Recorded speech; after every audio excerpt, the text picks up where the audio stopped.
So for today's lesson, what we're going to do is we're going to talk about rhombuses. And a rhombus is just a parallelogram that has two consecutive congruent sides. Okay, so it's a parallelogram and then two sides that are congruent, they're consecutive. It's like saying like JM and LM, those are consecutive sides. So properties of a rhombus, any property that is a parallelogram is the same of a rhombus. So don't forget about diagonals give you two congruent triangles. Opposite sides are congruent, opposite angles are congruent, diagonals bisect each other, and consecutive angles are supplementary. Well, what now happens that's a little bit different from any normal parallelograms is that all sides are congruent. And that should make sense because if consecutive sides are congruent and opposite sides are congruent, then all four sides have to be congruent. It also turns out that not only are the opposite angles congruent because of a parallelogram, but diagonals happen to bisect those particular angles. So diagonals bisect the angles, which means here that 1, 2, 5, and 6 are all the same measure. Like 3, 4, 7, and 8 are all the same measure. And lastly, what happens is the diagonals happen to be perpendicular to one another. Okay, and that should also make sense because when you take a look at these triangles, the four small triangles that are formed, let's back up for 1 second here. Let me erase this. So if we know opposite angles are congruent, if all of K is 100 and all of M is 100, then we know that each of these guys are 50, 50, 50, 50. Well, if all of K is 100, then all of J has to be 80 because in a parallelogram, consecutive angles are supplements. So then what happens here? The diagonals bisect and we get 40s all the way on the other side. Well, there's four small triangles. 50 and 40 is 90, which means all of these angles in here have to be 90 as well. So hopefully that makes sense. Okay.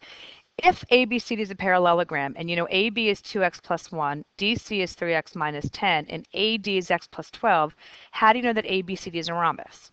Well, AB and CD have to be congruent because it's a parallelogram, which means if we set 2x plus 1 equal to 3x minus 10 and solve, subtract 2x on both sides, add 10 to both sides, you get x to be 11, which means that all of AB, when you plug in, becomes 11 times 2 or 22 plus 1 is 23.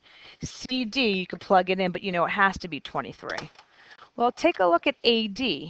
If I take AD, which is x plus 12, and I substitute in 11, then AD is 11 plus 12 or 23. So the fact that this guy is also 23 means this thing has to be a rhombus because now you've got consecutive sides congruent or all four sides the same. So ABCD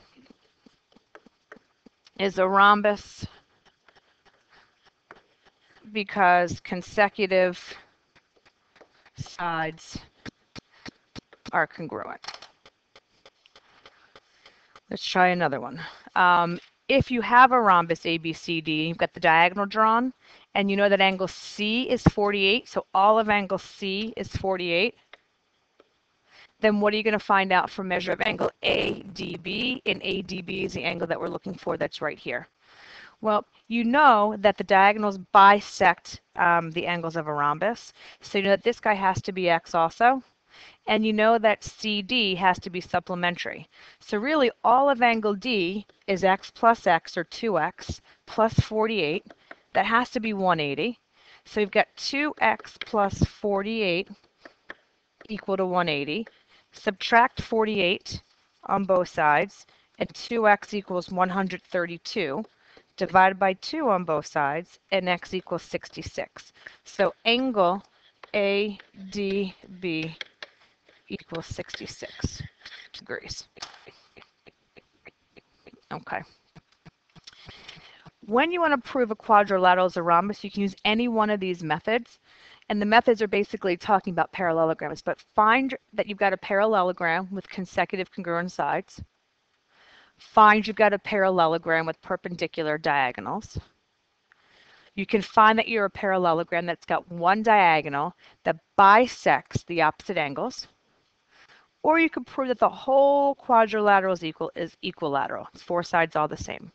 Lots of choices, okay? So for this one, you know you've got this rhombus ABCD, and you've got diagonal AC, and you want to talk about angle 2 being more than angle 1. There's more than one way to do this.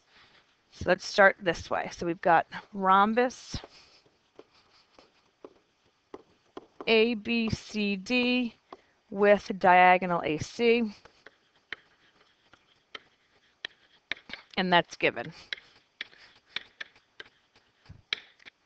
Well, we know for sure that if I put this guy here at angle 3, we know that the diagonal makes the two angles congruent because it bisects the two angles. So we know that angle 1 is congruent to angle 3. And then we can say diagonals of a rhombus bisect the angles.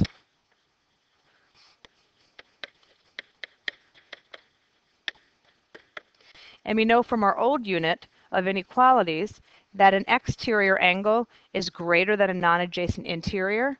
So angle 2 is more than angle 3 because an exterior angle of a triangle is greater than a non-adjacent interior. And then you've got enough for some substitution here.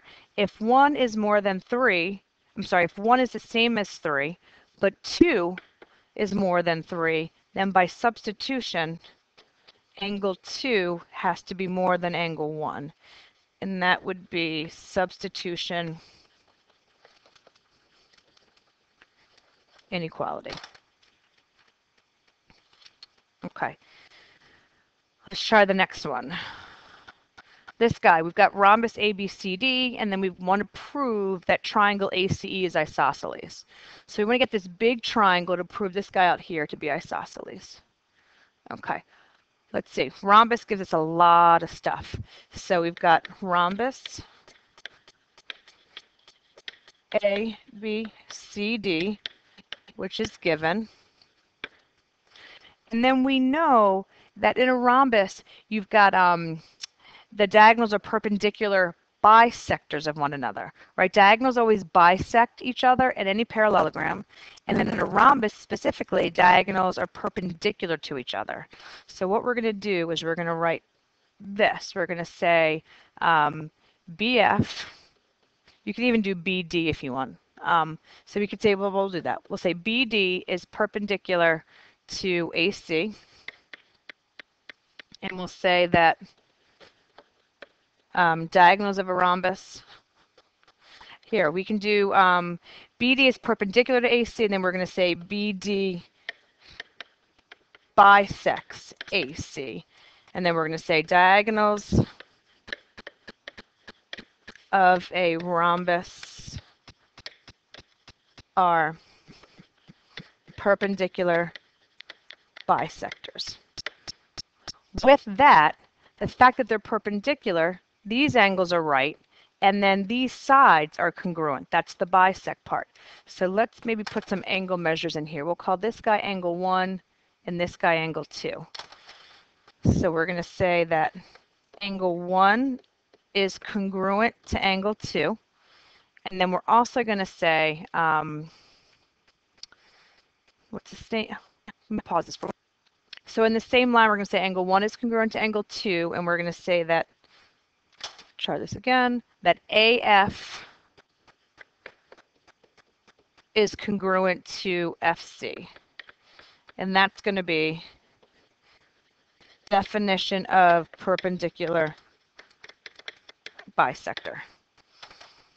So then, let's see if I can fix this picture a little bit.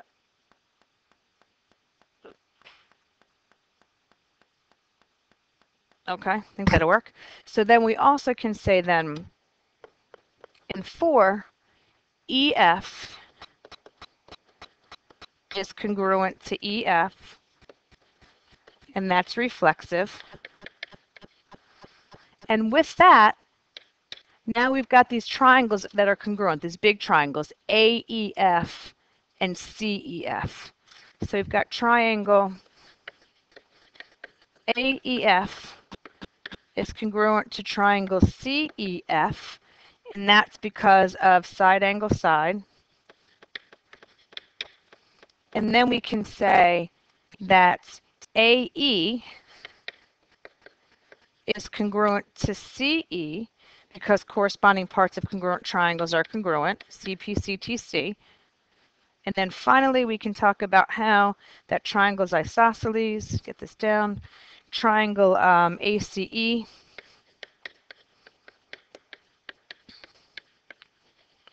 and the reason for that being a triangle, or definition really of isosceles, that you can say, or a triangle with two congruent sides is isosceles, ISOSCELES. Okay, so see if that makes sense to you. So we've got diagonals being perpendicular bisectors, therefore angle 1 is congruent to angle 2. They happen to be 90-degree angles. Perpendicular lines form congruent right angles. You could also do something like that here. So perpendicular lines form congruent right angles. That would be obviously for that piece.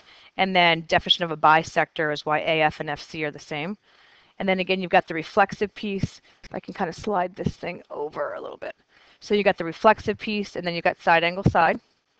And then there you go, CPCDC, and then two sides are the same, isosceles. All right, so hopefully that's good. Good luck on the homework.